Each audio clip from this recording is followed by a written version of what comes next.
Now, because the Premier of the Northwest Territories, Caroline Cochrane, touring an evacuation center in Edmonton. She's answering some questions. Remember, 30 to 40,000 people have been forced out of her territory because of wildfires, including the entire territorial capital of Yellowknife. She is one of those people forced out. She has been talking to different people in Alberta because the province has really opened its doors.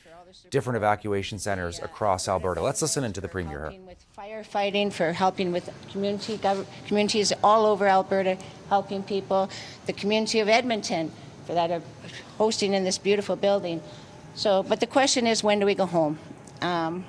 Reality is I want a timeline too. Some things we can control as government, but we can't control fire to the limit. We have limits we can do. We can't control the wind and the temperature. So we've got high temperatures still in the north. What I'm telling people is as soon as it's safe to go home, as soon as the fire's in control, then it will take about 4 or 5 days at least. We need to make sure that the power, the sewer, the airports, the hospitals, all that infrastructure, grocery stores, gas stations are functioning first, and then we'll bring people home. I'm not sure if you're aware of this, but there were reports N.W.T or CMP dealing with people trying to go through roadblocks and go home regardless of the order. Like, are you aware of that? Can you confirm that? And what were your thoughts when you heard that? Again, I know how people feel. We're all evacuated, and people are tired. They want to be home. But it's really important that people not try to go home until they're called, until it's time, because not only do you put yourself at risk, you're actually putting our first responders at risk. Every single community that we've evacuated, and we've had 10 evacuations this year alone, there's always people that want to stay behind. And the reality is that then we have to focus on saving those people instead of fighting the fires. So please, I know you're tired, but please stay out until it's safe to go home. Is there any, maybe, I'm not sure if this one's for you or maybe Mayor Sohi, or someone else even, but just for plans for, now that there's no concrete plans for anyone to return, is there plans for students, college, high school, any students from Northwest Territories to be going to school in Edmonton temporarily to start the year, or has thought been put into that? Or? Most students that are in post-secondary are still able to travel to their colleges, university outside of the Northwest Territories. If they're going to Fort Smith, of course, that will be an issue because Fort Smith's still under evacuation.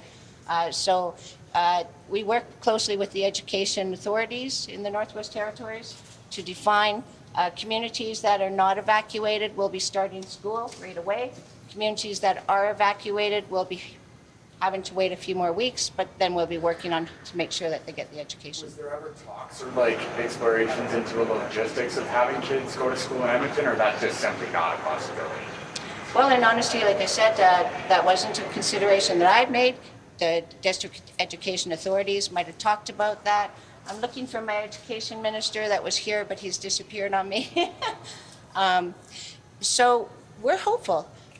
We're really hopeful that we'll be home in the next few weeks. There's no guarantee on that, but at this point, we're just making sure that students will have the supports when they return. For the Premier again on the education piece, the Edmonton Public School Board campus came out with welcoming students. They're looking at HCC spaces to advise parents to sign up for those schools here, and how will impact for that in start school year. Well, I'm really grateful that the education district in Alberta has offered those services. I'm more than grateful for that. I'm assuming that some parents will take that option up, that people have a right to choose what they want with schools. And then, of course, like I said, we'll be working closely. It's not unusual for students to actually be moving in between school semesters. That happens a lot when families move from community to community.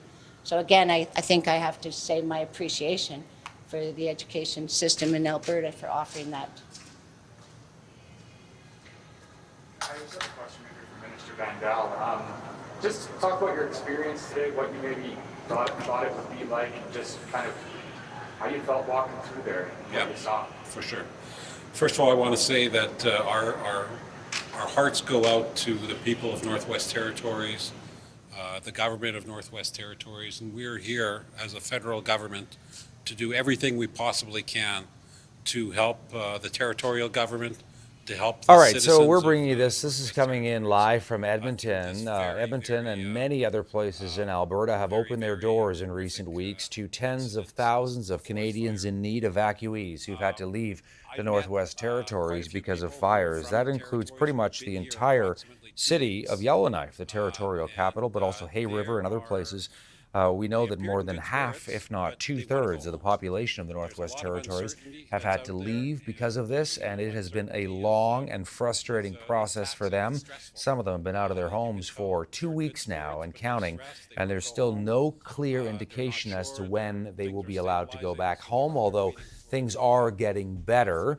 We were listening to the Premier of the Northwest Territories, Caroline Cochrane, a moment ago, saying how she understands it's very frustrating for people, but they need to follow authorities' advice and not go back, not try to get around roadblocks, as some people are trying to do, to get back to their homes. The Premier, some of her cabinet ministers touring an evacuation center, and that's Randy Boissonneau there in the background as well. Randy is a federal minister from the Edmonton area.